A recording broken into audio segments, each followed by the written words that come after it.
Jusqu'à 9h, Good Morning Business. Il est 7h44 et je suis avec le président de France Industrie, Philippe Barin. Bonjour.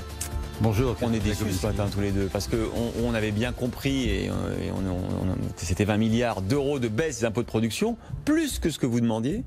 Puis ce matin, à 7h moins 1, Bruno Le Maire, le ministre de l'économie, nous confirme par SMS que c'est 10. Alors c'est 10. Bon, écoutez, nous demandions 15 milliards d'euros. Il faut simplement... Donc c'est un premier pas et on va se réjouir du premier pas. Je pense qu'il faut relativiser effectivement ce premier pas. Bon, premier pas, et vous savez, ça fait 10 ans que je fais une croisade contre les impôts de production qui sont les impôts les plus nocifs qui existent. Plus de 70 milliards d'euros. 77 milliards. 77, bon, ouais. Et puis avant le premier euro de bénéfice. Bon. Donc si on fait 10 milliards sur 77, il faut quand même avoir en tête que les Allemands, eux, sont 7 fois plus bas que nous en termes d'impôts de production. C'est-à-dire quand on paye 77, ils payent 7. Donc nous, on va gagner 10 milliards, ça sera 67 milliards, les Allemands seront toujours à 7. Vous êtes déçu quand même ce matin quand vous avez compris que c'était 10 Vous aviez compris 20 comme moi hier, non? J'ai compris 20, mais comme on demandait 15 pour commencer... Vous étiez surpris? On était un peu surpris positivement. Bon, c'est un premier pas, et plus généralement... Mais là, mais ce matin, là, quand vous avez appris la nouvelle comme nous, vous êtes 18. Non, je ne suis pas complètement surpris. Ce qui est important aussi, c'est que c'est un premier pas. Et puis, ce qui est essentiel, c'est que l'industrie a tenu une place essentielle dans le discours de politique générale du Premier ministre. C'est vrai. Et puis, il n'y a pas que ça. Et globalement, c'est un plan de 40 milliards. C'est un plan de 40 milliards pour l'industrie. Alors, c'est pareil, c'est 40 ou c'est 20? On ne sait plus avec ce gouvernement. Parce que s'ils additionnent chaque année, ils auraient pu dire 100 milliards. Non, je pense que c'est 40 sur 2 ans. Bon, c'est ça. Donc, c'est 20 milliards, en fait, aussi, dont 10 d'impôts de production. On refait la même chose en 2022 et 2023 et 2024. On est d'accord. Nous allons voir par la suite. Oui. C'est les nouvelles méthodes, nouvelles manières de calculer du gouvernement. C'est original. On additionne année après année. Bref.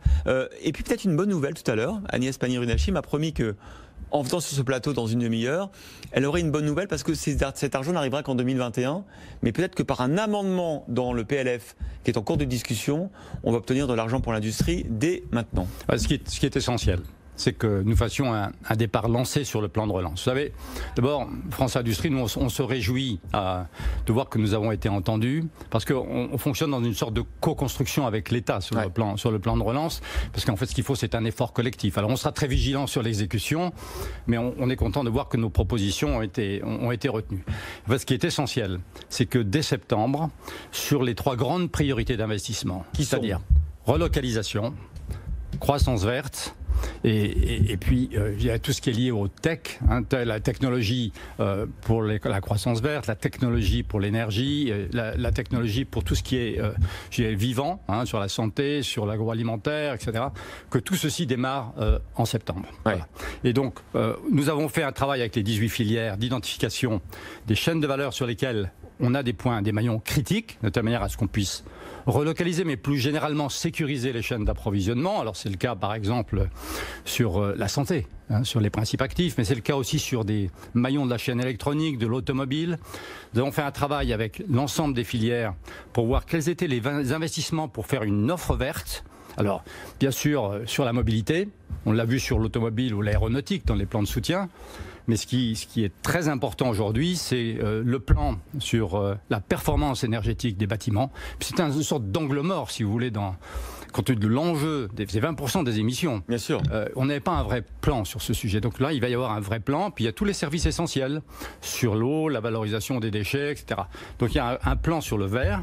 Et puis, on a aussi demandé à ce que toutes les idées d'industrialisation technologique puissent nous remonter de telle manière à ce que ce soit soutenu par l'État. C'est intéressant la manière dont vous nous présentez les choses parce qu'on sent vraiment la co-construction avec le gouvernement. Ça veut dire que vous êtes satisfait d'avoir un gouvernement qui continue à être pro-business, pour parler comme Manuel Valls, ancien Premier ministre, qui est à l'écoute des besoins de l'industrie et des entrepreneurs. Là-dessus, le nouveau chemin emprunté par Macron ne dévie pas de sa route originelle, on est d'accord? Ce qui est important, c'est effectivement qu'il y ait une bonne compréhension des enjeux. Mais ça, il y a 2 choses à avoir en tête. La première, c'est que ces priorités que j'évoquais, il est essentiel qu'elles reposent sur un socle solide. Le tissu industriel. Vous n'avez pas voulu répondre à ma question. Si, je vous réponds. Parce que dans ce travail de co-construction, sur le socle solide, il y a 3 éléments. 1, la compétitivité. Ouais. D'où la fiscalité de production et nos propositions Essentiel. essentielles. Le deuxième élément du socle, ce sont les fonds propres, puisque nos entreprises sont endettées, parce que l'État a fait ce qu'il fallait dans la période de crise. Est-ce que vous avez obtenu des réponses justement sur la transformation de l'endettement, certains prêts garantis, en quasi-fonds propres? Alors, je n'emploierai pas le terme transformation, puisqu'en fait, il s'agit de prêts, le prêt garanti par l'État, où il y a les reports de charges aussi, et à un moment donné, il faut les rembourser. Par contre, ce qui est essentiel, c'est qu'il faut prévoir la suite. La suite, c'est les fonds propres des entreprises. Et alors là, il y a plusieurs solutions. Il y a les fonds propres, il y a les quasi-fonds propres. Ouais. Je pense qu'il y a un certain nombre d'initiatives aujourd'hui, que ce soit au niveau des régions, que ce soit au niveau des filières, pour des fonds d'investissement, mais je pense que le compte n'y est pas.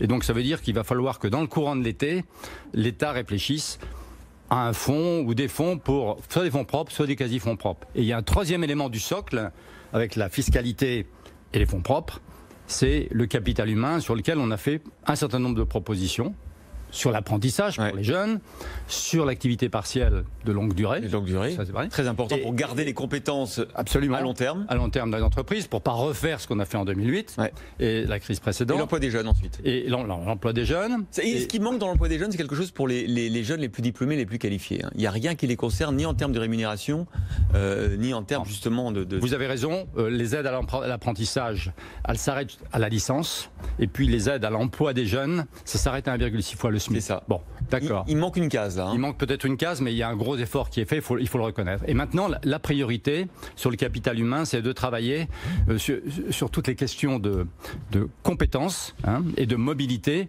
parce que ce qui va se passer à la rentrée mérite qu'on soit très créatif. Est-ce que vous êtes inquiet sur le redémarrage de l'industrie française? Parce qu'on voit dans le tableau de bord de l'économie que nous a présenté Emmanuel Le Chypre ce matin, qu'en fait tout redémarre, on est plutôt à 92% de l'économie, on n'est pas encore à 100%, et que pour l'industrie c'est un petit peu plus grave parce qu'on est à 85%. Et 85%, c'est pas 100%. Je suis complètement d'accord avec vous. Et le dernier kilomètre va être difficile.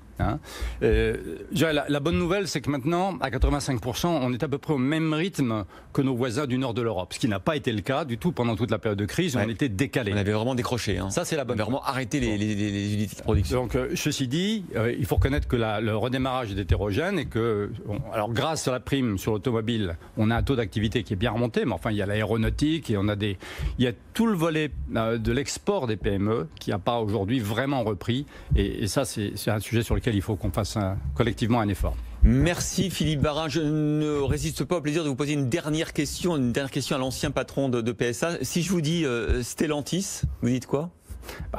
Stellantis, pour moi, ce n'est pas encore une marque. Donc, ce ne sera probablement pas une marque parce que j'ai compris que ce serait le nom de la holding. C'est le nouveau nom de la holding qui nous laisse perplexes tous les deux, il faut le dire. Philippe Barin, merci beaucoup. Merci beaucoup.